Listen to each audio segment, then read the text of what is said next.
I'm recording sort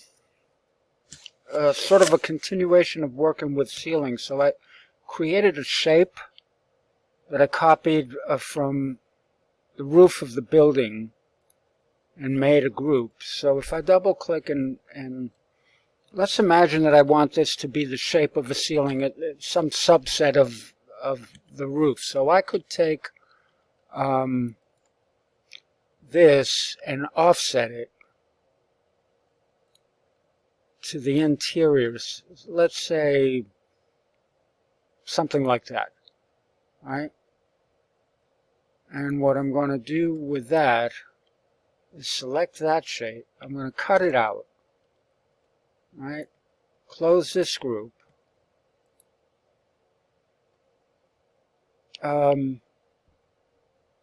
I mean, you might keep this to make sort of a perimeter cove of sorts, but let's just say, okay, this is ceiling 1.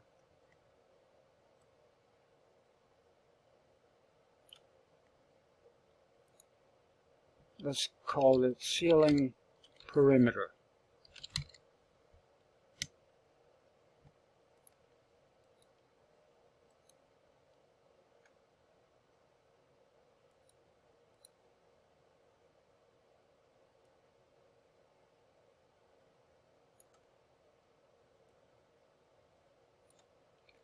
And I'm going to place this group there. Let's make some modifications to it. I'm going to give it a little bit of depth. Oops.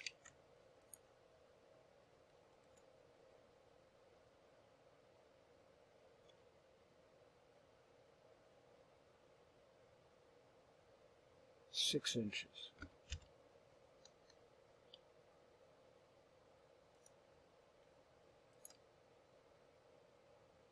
Not sure where that purple color comes from, why that happened.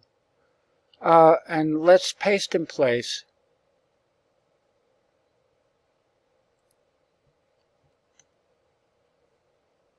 That second, let's group that as well. Edit, make group. And this is gonna, let's call this a cloud. I'm going to give this a thickness of 6 inches.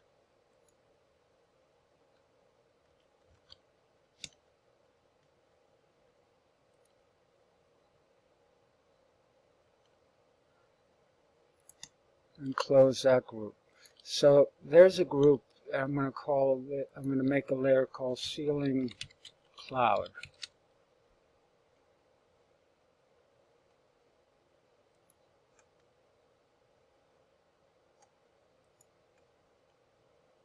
And now that has moved to the, so because it's a group, I can assign attributes to it.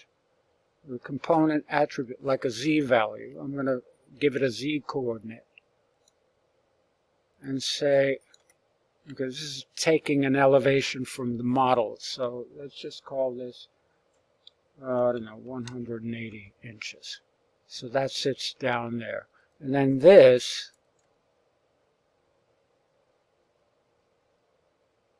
I don't know why it's all purple. Let's paint it.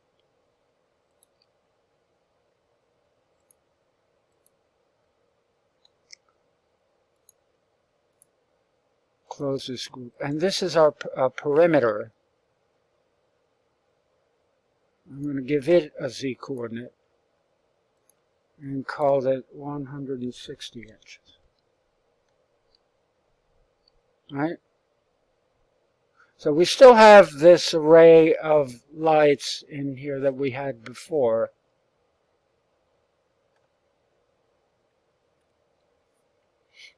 And now what I can do with that is maybe move it over to the middle.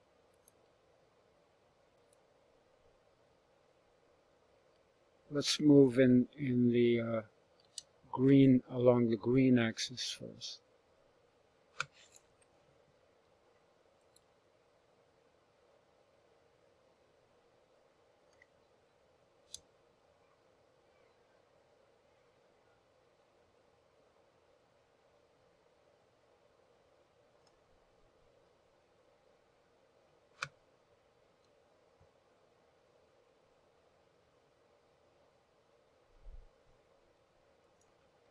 and along the red, a little more along the green. So that array of lights sits. Let's look at a section. Let's cut a section.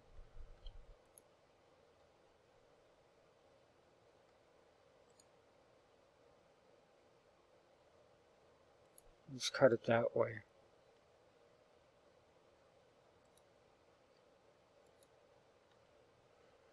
And move the section plane so we could ascertain the relative elevation of the lights, the cloud, and the perimeter. Right? So we probably want these lighting fixtures to drop below. The Z is 193. I'm going to make them 160, 150 inches. Maybe a little more than that. So that they're almost adjacent to the cloud ceiling. 160, 160, 180. Okay, 180 looks like they just sit on that cloud, on the surface of the cloud. We don't have anything in the cove in the perimeter. Let's save this as File, Save As.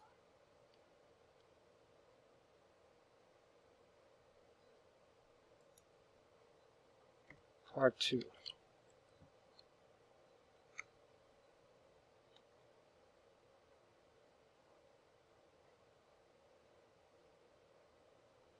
Now if I go to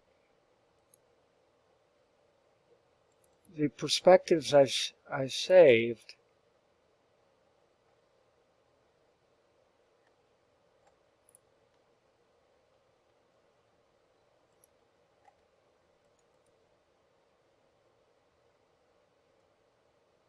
it should have the properties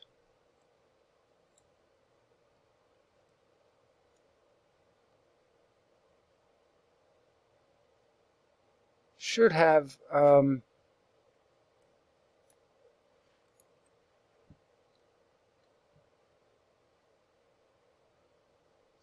both those ceilings in place. And let's turn on as well the layer, the roof of the building. So this is completely enclosed.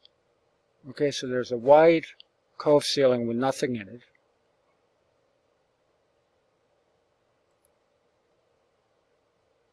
Let's update the perspective with all these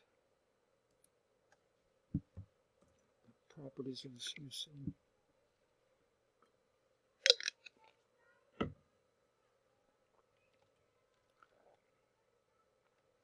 And I'm going to ask Enscape to see about rendering this.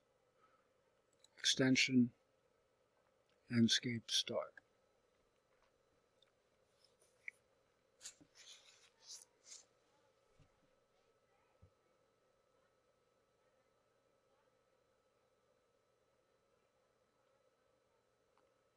I don't want this to be very long.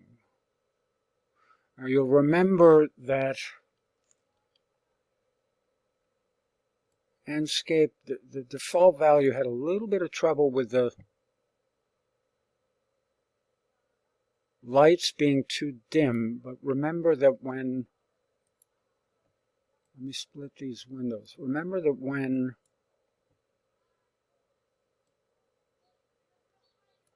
I took one of the lamps and modified its intensity. So we go to Enscape Objects. We have the sphere light selected, and I'm going to change the slider, the intensity on the slider. Notice how this comes to life. It's like turning on lights. For some reason or other, the default doesn't recognize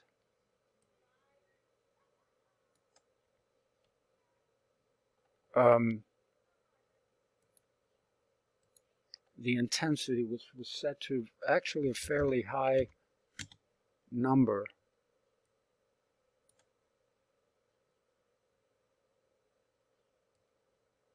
So here's what we have going on so far. I can zoom in on it because the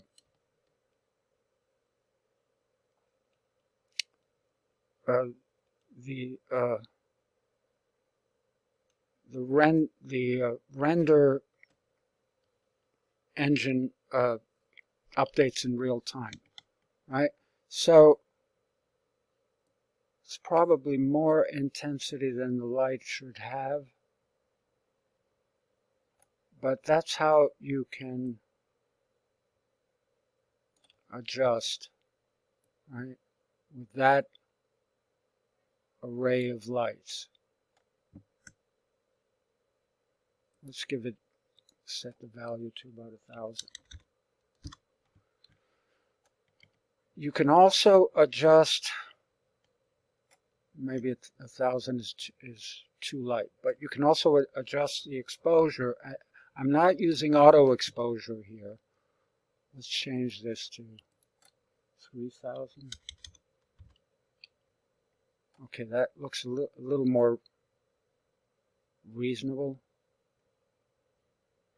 You can also adjust this with the exposure. Go to Extension, Enscape,